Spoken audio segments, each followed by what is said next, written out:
Eminem don't gotta. Let me try it again. Let me try it again. Eminem don't gotta slap Chris Rock to sell records. Well, I do. So I can't go on. I can't go on. I can't go on with the rest of that because we all know it's profane. My apologies to all you little youngins out there. Y'all, I guess, what are you, Generation Z now? I can't even keep up with all the extra generations they keep adding on now. But basically, me, I was born in 1985. I am an early millennial, and as a result, I can remember when Eminem put out his song, The Real Slim Shady, in the year 2000. And he talked about it. Will Smith don't got to cuss in his raps to sell records. Well, I do. So F him and F you too.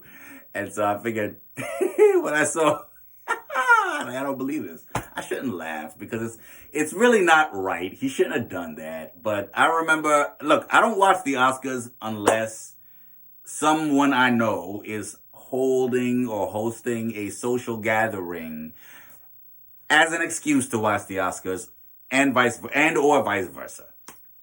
And that hasn't been the case in my social life in like a decade or more at this point. So yeah, I wasn't watching. And then lo and behold, yesterday evening, a friend of mine from the States just randomly sent me via text message a link to a blog post that was all about Will Smith just bitch slapping Chris Rock. Now, what's funny is these are two of the funniest black public figures / celebrities / whatever, entertainers, you could say, both of whom I grew up watching, listening to, etc. And both of whom I'm a fan of. And, man, I'm not going to lie. I thought it was a setup. I texted my friend back. I was like, so this is obviously a gag. And he was like, no, this happened. And I was like, really? The particular blog from which he sent me this post was not one that I was familiar with. So I was like, well, I don't know how credible this is. So I went and Googled, and lo and behold, there was the evidence. I think it probably happened like an hour or two earlier. I don't know. But anyway, what are my thoughts on Chris Rock getting just slapped, a firm open palm slap in the jaw from Will Smith?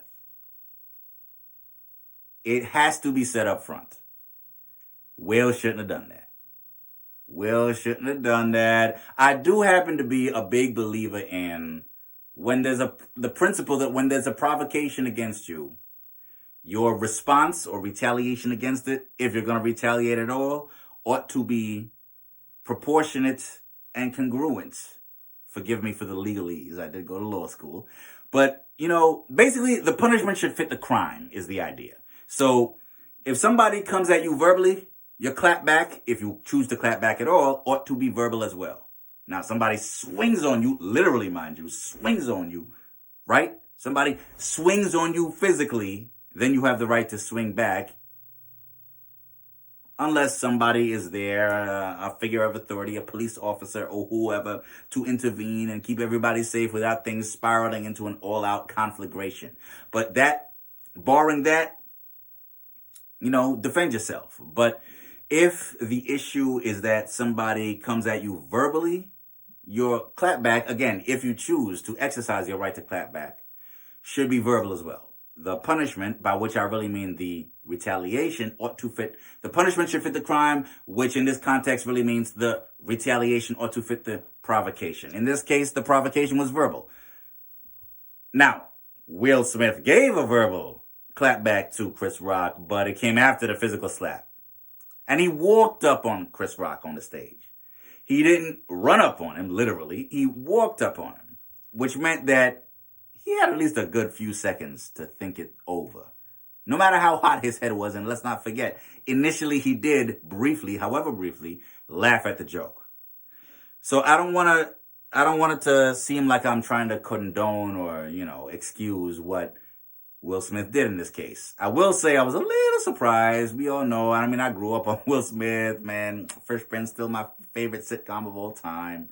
I used to come home from school, elementary school in the mid to late 90s and watch reruns, mind you, of Fresh Prince. There was a rerun of, I think, The Simpsons every day on CBC TV at 5, and then Fresh Prince, and a rerun of Fresh Prince every day, every afternoon at 5:30. Anyway, long story. This is Canada. This is Canadian stuff. Don't worry about it. But the thing is, I just wanna make it clear that I don't condone the violence in response to a non-physically violent provocation.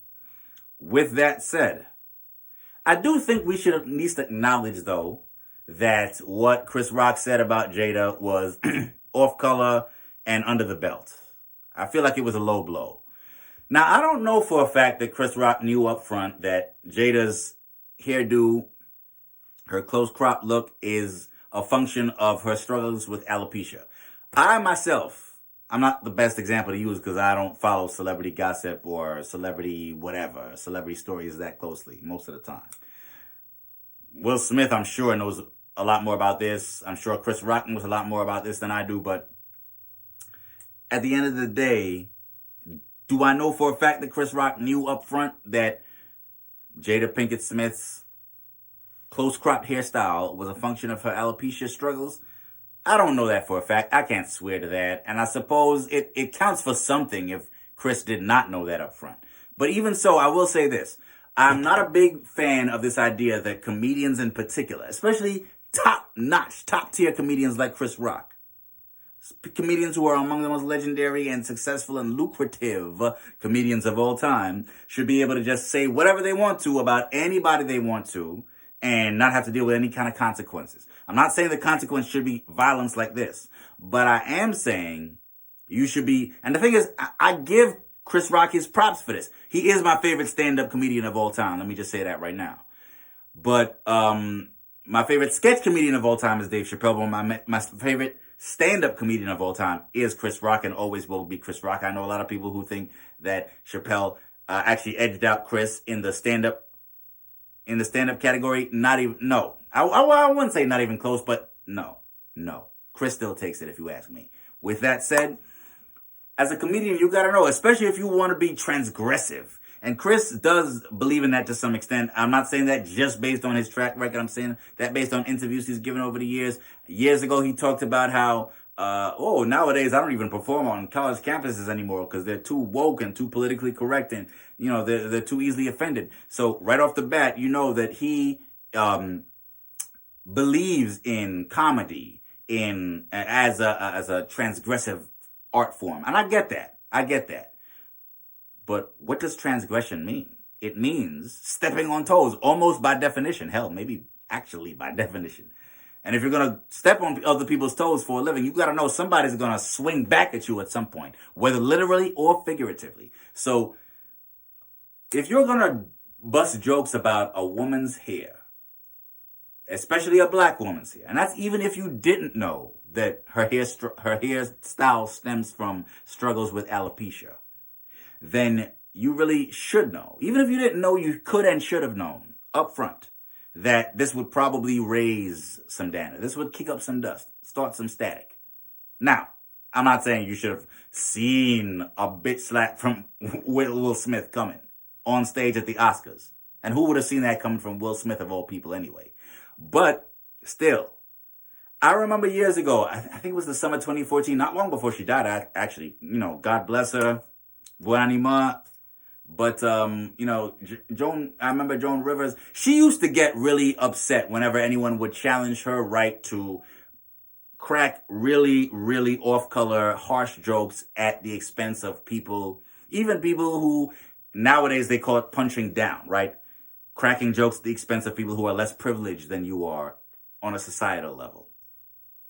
And I think that she did a TV interview on CNN, I think it was with Federico Whitfield in the summer of 2014, a month or two before she died, as it turned out, where she got really angry with Federico Whitfield for even daring to ask her questions about, well, do you really think it was fair for you to call Michelle Obama, a man or that sort of thing?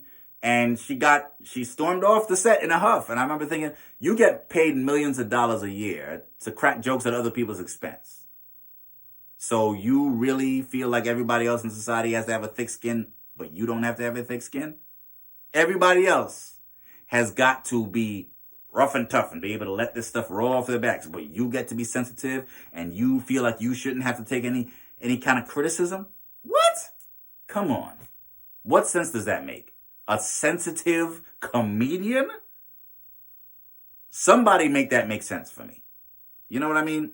I don't mean this to denigrate the memory of Joan Rivers at all, but I'm just saying, like, I feel like if you're a comedian and you believe in transgressive comedy, the transgressive tradition of comedy, you need to be ready, willing, and able to handle certain kinds of clapbacks, because not everybody's always going to find your jokes, especially when you bust those jokes at their expense.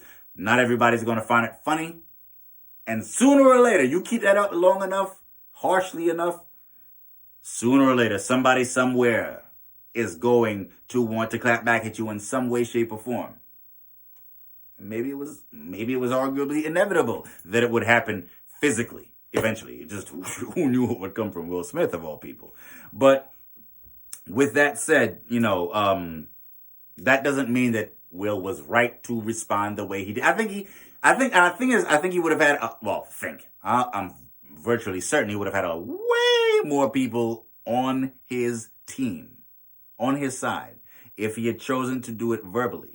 If he had responded to Chris Rock's verbal provocation in a verbal manner, which I do believe he should have done, that would have been the optimal way to do it, So I will say this. Chris Rock, of all people, either knows or should know how sensitive the issue of hair is to women in general and women in particular. Why? I say this if only because of that documentary that he put out back in 2009 that I went to see in the movies. And I rarely go to the damn movies. Rarely spend money of mine to go out to theaters. And that was long before the pandemic when I had that excuse for not going. I remember back in 2009 going to see Chris Rock's documentary, Good Hair. It was with a group of other young black folks from here in Montreal. We were members of a group that would meet up weekly to watch black-focused documentaries and then discuss them, and long story. But I do remember that he talked about a lot of really interesting themes in that documentary. And I would think that someone with that kind of track record would understand why a woman, especially a black woman in Jada Pinkett-Smith's position, would not appreciate a joke at her expense to her face on national television on the biggest night in Hollywood every year in front of millions of people watching in person and online and on TV about her hair loss due to a medical condition. Now, again, it's possible, at least in theory, based on my limited knowledge at this time, that Chris Rock did not know about Jada Pinkett-Smith's about her alopecia. But still, even so, he's bucked some shots at her in the past. There was that the Oscar so white crack that he that he said at her expense back in, what was that, 2016 or so, 2015 maybe, I forget exactly when. But look, I think that Will flipped out. I think this was probably the straw that broke the camel's back kind of thing. And it's just one of those situations where I actually think this is what I like to call, and I learned this from a former co-worker of mine from like an internship I did 15 years ago, long story. Nice guys finish last syndrome. I think Will Smith probably feels, rightly or wrongly, that a lot of people in his life so far have taken liberties with him and his family, have taken advantage of his good nature and his family members' good nature, and have just treated him any old kind of way. And this was probably the straw that broke the camel's back, and he figured, you know what? No more Mr. Nice Guy. I'm not saying that makes it right. It does not. It doesn't. But I can understand that no matter how little I condone it, which is to say I don't condone it at all. But I will say we should at least acknowledge that there was a genuine provocation here. It's a provocation, and look, slapping the guy, it was an inappropriate overreaction, needlessly violent, needlessly physical, but at the same time, I remember not only in the documentary Good Hair, but the interviews that Chris Rock did when he was promoting that documentary back in 2009. I think he appeared on The View at the time, And there was a lady in the audience who was a white woman who was a natural redhead but dyed her hair blonde. Or maybe she might have announced that she was about to dye her hair blonde. And she was talking about, oh, well, I want to, and Chris Rock tells her, but you would stand out more as a redhead than as a blonde. And he was right, by the way. Statistically, red hair is much rarer than blonde hair. That's a fact. So he told her that, and she was like, she literally froze like a deer in the headlights for several seconds. An awkward pregnant pause went by, and then she goes, I just want to be pretty. and then Chris Rock tells her, but you are pretty. So what's the problem? Why can't you just love yourself the way you are? You are pretty. And he's looking at her and he's telling her, you are pretty. What's the, so it's like, it's not, look, even if Chris Rock did not know that Jada Pinkett-Smith's hairstyle was a function of alopecia, and he may not have known. I didn't know it until after this incident. So I'm not going to sit up here and mind you, Chris Rock is way more in the loop than I am. But even so, it's possible that he didn't know. But even so, you of all people, you gotta know that like women in general and black women most of all, because of the racial dimension involved, intersectionality, right? Black women most of all face all kinds of issues when it comes to hair and how it relates to, beauty and self-image and self-esteem. And oh, Lord have mercy. I mean, damn, son, you put out a documentary on this subject. You're the one who said we should value girls and women in society for what's in their heads more than what's on their heads. That was the theme. That was the moral of the story of that documentary.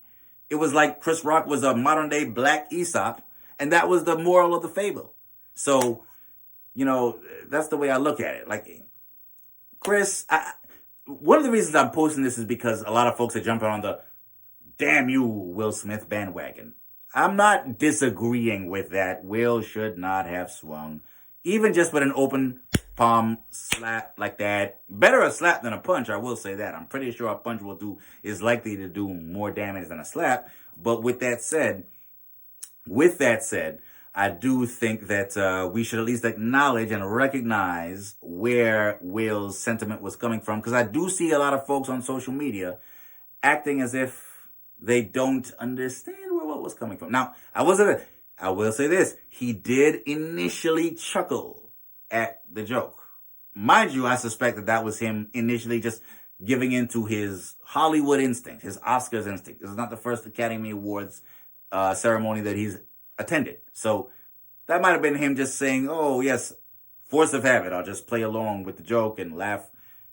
And honestly, you look at the camera, folks zeroing in on his and Jada's faces right after Chris first cracked that joke. And I wouldn't say that Will Smith laughed very heartily. You know what I mean?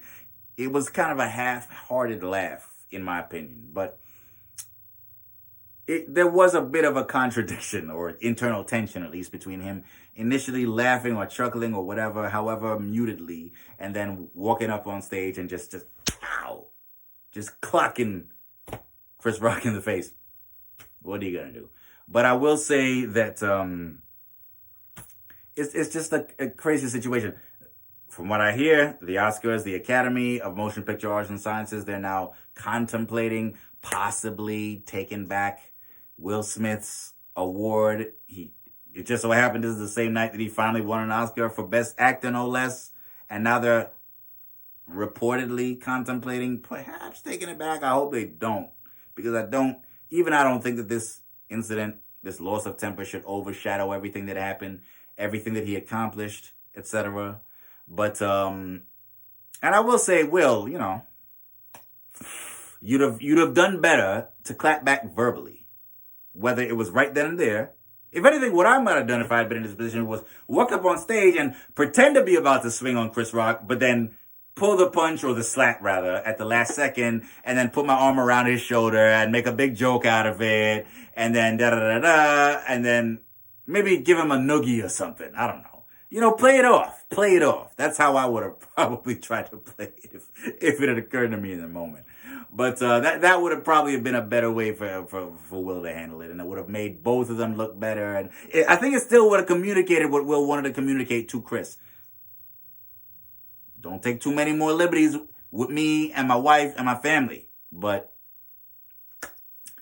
oh well. That's not how Will chose to play it, so that's not how it turned out. And now they're calling it the slap heard around the world. Oh well. There's any number of other slaps that I think would have been far more deserving of being heard around the world. I'm not even going to get into those. But, oh well. Oh well. In these times, I guess we needed something to take our minds off everything that's going on with the economy and inflation and Ukraine and all the other stuff that we incessantly hear about in the news these days. So, well, at least it wasn't a punch. Doesn't get Will all the way off the hook, but I think it does mitigate his offense to some degree. At least it was a good, firm, open palm slap in the face rather than a punch. Listen, man, there are documented cases of people dying from a single punch to the head. And I'm not talking about a situation where the person gets punched and falls and hits their head on something. No, I mean just the punch, just the impact of the punch can sometimes kill people. So at least Will did show enough restraint to slap Chris Rock and not punch her. And I respect, can I just close by saying I respect Chris Rock for taking his, like I said, and this alludes to what I said earlier, referring to Joan Rivers and so. If you're a comedian, you bust jokes about people for a living. When it comes to even just merely presenting an award at the Oscars, not hosting, just presenting an award, you're dissing people who are sitting right in front of you. Apparently, there's no security. So, well, what are you going to do? If one of them decides, you know what, I've had enough of this. I'm going to go confront homeboy right up on stage. This could have happened any number of times in the past. It just didn't happen to happen, right? So you got to be, I'm not saying you got to be willing to take anything people throw at you. It depends. There are limits. And I'm not saying that Chris had to, but I do salute him for taking his licks. I don't want to say it like a man because I don't want to perpetuate toxic masculinity. But it's hard to resist the temptation to say it because I do respect Chris for just taking it and being a professional about it and recognizing that the show had to go on and letting the show go on. So I will take my hat off to Chris Rock on that front and give him his propers. My man, you did good. Not with the original joke. I feel like that was a bridge too far, just a little bit too far below the belt. But given that you did that and couldn't take it back, I respected you for. I was hoping to hear him say in response after Will slapped him. I was expecting him to say, "Well, that escalated quickly." But whatever, Still, it's Chris Rock though. That's still my dog. That's still my favorite stand-up comedian of all time. We do live in some interesting times, don't we? Oh well. But I do think ultimately that to wrap up, I don't condone or excuse what Will did, but I understand the sentiment. And you wouldn't think this, but there are people I see in the commentariat and the blogosphere and social media acting like they don't even understand where Will was coming from. And that to me is absurd. Let's not front like we don't know where he was coming from. You don't have to agree with him. You don't have to condone what he did. But at least recognize where the man came from. That's all I ask.